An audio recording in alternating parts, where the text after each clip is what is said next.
जय श्री कृष्णा, राधे राधे। अश्विन मास, जिसे हम क्वार का महीना भी कहते हैं, इसकी पूर्णिमा सभी पूर्णिमाओं में श्रेष्ठतम मानी जाती है। इसे हम शरद पूर्णिमा, कोजागरी पूर्णिमा, रास पूर्णिमा कई नामों से जानते हैं। इस दिन चंद्रमा अपनी पूरी 16 कलाओं में होता है। तो इस दिन की जाती है माता महालक्ष्मी, विष्णु भगवान, चंद्रमा और पीपल की पूजा की जाती है। तो आज की इस वीडियो में मैं आपको शरद पूर्णिमा की बहुत ही सरल पूजा विधि बताने वाली हूँ। तो इसमें आप एक चौकी लगाएं। चौकी हो सके तो चंद्रमा की रोशनी में आप लगाएं, खुले स्थान पर, नहीं तो आप पूजा स्थल, मंदिर आदि में भी चौकी लगा सकते हैं। तो उसके ऊपर पीला आप वस्त्र बिछाएं और शाम के समय प्रदोष काल में हमें ये पूजन करना है। और मध्य रात्रि में भी इस दिन पूजन किया जाता है। तो मध्य रात्रि में भी आप इस पूजन को कर सकते हैं।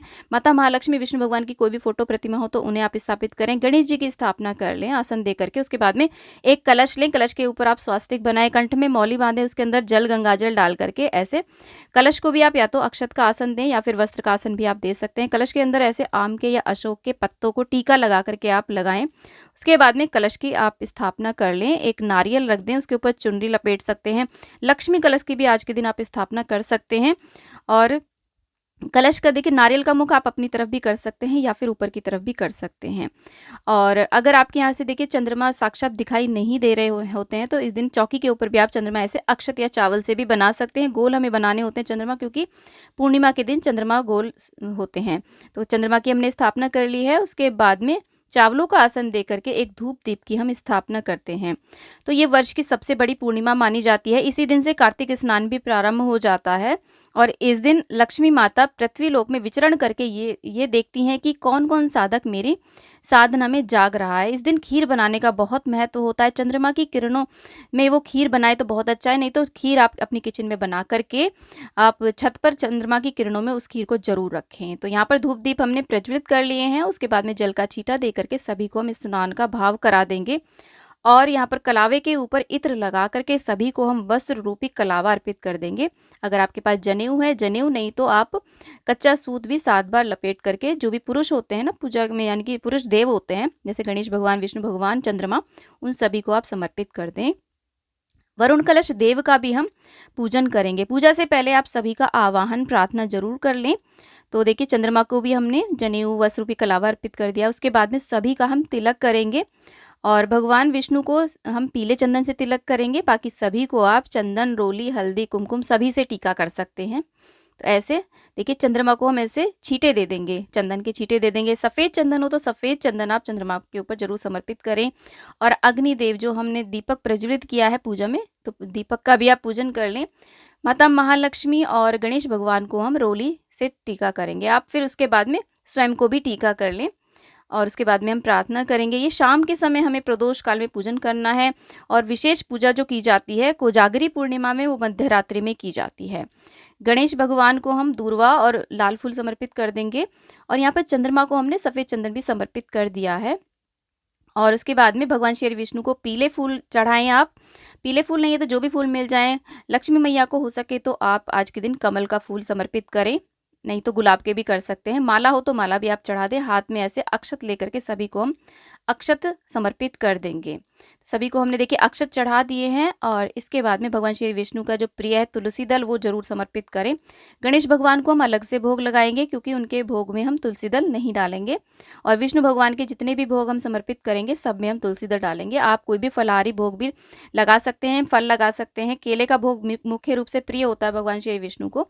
इस दिन खीर बनाने का बहुत ही महत्व होता है। शाम के समय ये खीर बनाई जाती है। तो खीर के अंदर तुलसी दल डाल करके ऐसे हम खीर का भोग लगा देंगे। आप पंजीरी भी बना सकते हैं, गेहूं के आटे की जो पंजीरी बनती है, पंचामृत का भी आप भोग लगा सकते हैं। उसमें तुलसी दल जरूर डाल दें। हाथ में फूल और अक्षत ले करके आज के दिन आप शरद पूर्णिमा की कथा सुन सकते हैं। सत्यनारायण भगवान की भी कथा सुन सकते हैं। कथा सुनते समय जल का एक लोटा अपने पास में भर के अवश्य रखें। जल का भोग भगवान को जरूर लगा दें। उसके बाद छोटा सा हवन अग्यारी जरूर की जाती है। गाय के गोबर का उपला सुलगा करके उसके ऊपर आप कपूर और घी की आहुतियां दे करके अग्निदेव का आवाहन कर लें। हवन कुंड का भी आप पूजन करें। अक्षत पुष्प समर्पित करके टीका करें चंदन से हवन कुंड को, और अग्निदेव से प्रार्थना करके उनका आवाहन कर लें। उसके बाद में जो आपने खीर यहाँ पर बनाई है शरद पूर्णिमा में, उसकी हम ऐसे देखिए 5 या 7 आहुतियाँ देते हैं खीर के अंदर। तो जो भी भोग आपने समर्पित किया है उसको इस तरीके से अग्नि में समर्पित करें। उसके बाद में घी की भी आहुतियाँ दें बीच-बीच में, और उसके बाद में आपने जो सामग्री होती है हवन की, उसकी भी आप आहुतियाँ इसमें दे सकते हैं। तो छोटा हवन और अग्यारी आज के दिन हमें ज़रूर करनी है।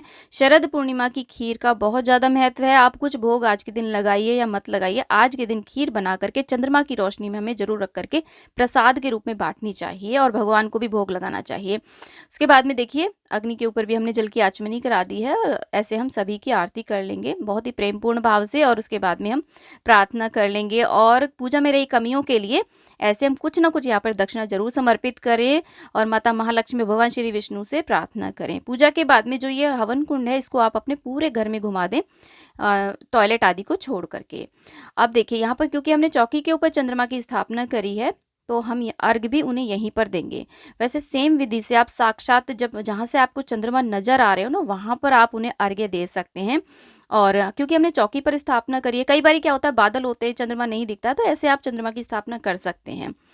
तो एक थाल ले लें और एक जल का लोटा भर करके लें। उसके अंदर आप थोड़ा सी जो आपने खीर बनाई है वो खीर का भोग डालें, कच्चा दूध डालें, सफ़ेद चंदन डालें, सफ़ेद नहीं तो पीला भी आप ले सकते हैं चंदन।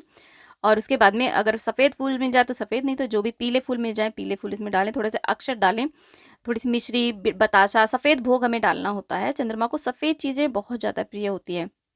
उसके बाद में चंद्रमा का नाम लेते हुए चंद्रमा के आप नामों का जाप कर सकते हैं। ओम सोम सोमाय नमः, जो भी मंत्र आता है वो बोलते हुए ऐसे चंद्रमा को देखते हुए इस धार में से अर्घ्य देते हैं। सेम इसी विधि से आप डायरेक्ट चंद्रमा को भी अर्घ्य दे सकते हैं।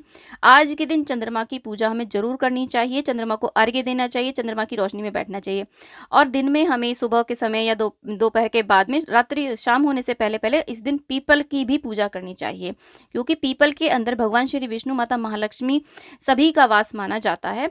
तो आप उन पीपल की भी आज के दिन आप जरूर पूजा करें। तो ऐसे हमें शरद पूर्णिमा की पूजा करनी चाहिए। आप ये पूजा व्रत करके भी कर सकते हैं। अगर आप व्रत नहीं भी कर पा रहे हैं तो कोई बात नहीं, आप शुद्ध सात्विक रहते हुए भी शरद पूर्णिमा की पूजा आप ये जरूर करें। यह चौकी शाम को लगाई जाती है और अगले दिन हटाई जाती है। यहाँ पर आप देखिए शाम को भी पूजा कर सकते हैं प्रदोष काल में, और उसके बाद में आप रात्रि में, मध्य रात्रि में जो माता महालक्ष्मी का कोजागर पूजन होता है वो भी आप यहीं पर कर सकते हैं, इसी चौकी के ऊपर। अगले दिन सुबह के समय इसका विसर्जन होगा। देखिए, पूजा की चौकी हमें ऐसे लगानी है कि पूजा करने वाले का मुख उत्तर दिशा की ओर रहे, नहीं तो उत्तर पूर्व दिशा की ओर तो रहना ही चाहिए। उत्तर पूर्व दिशा को माता महालक्ष्मी की दिशा माना गया है। तो ऐसे आप चौकी लगाएं। और यहाँ पर देखिए, जो भी चंद्रमा के अर्घ्य का जल है उसे आप किसी गमले पौधे में दे सकते हैं। प्रसाद को आप वितरित कर दें। दक्षिणा को आप अगले दिन मंदिर में पुजारी आदि को किसी को भी दे सकते हैं। अगले दिन चौकी का हमें विसर्जन करना है। तो आज का ये वीडियो आपको कैसा लगा मुझे कमेंट बॉक्स में जरूर बताना। वीडियो यदि थोड़ा सा भी यूजफुल लगा तो प्लीज़ वीडियो को लाइक शेयर, चैनल को जरूर सब्सक्राइब करना, और कमेंट बॉक्स में जय माँ लक्ष्मी आप जरूर लिखना फ्रेंड्स। जय माँ लक्ष्मी।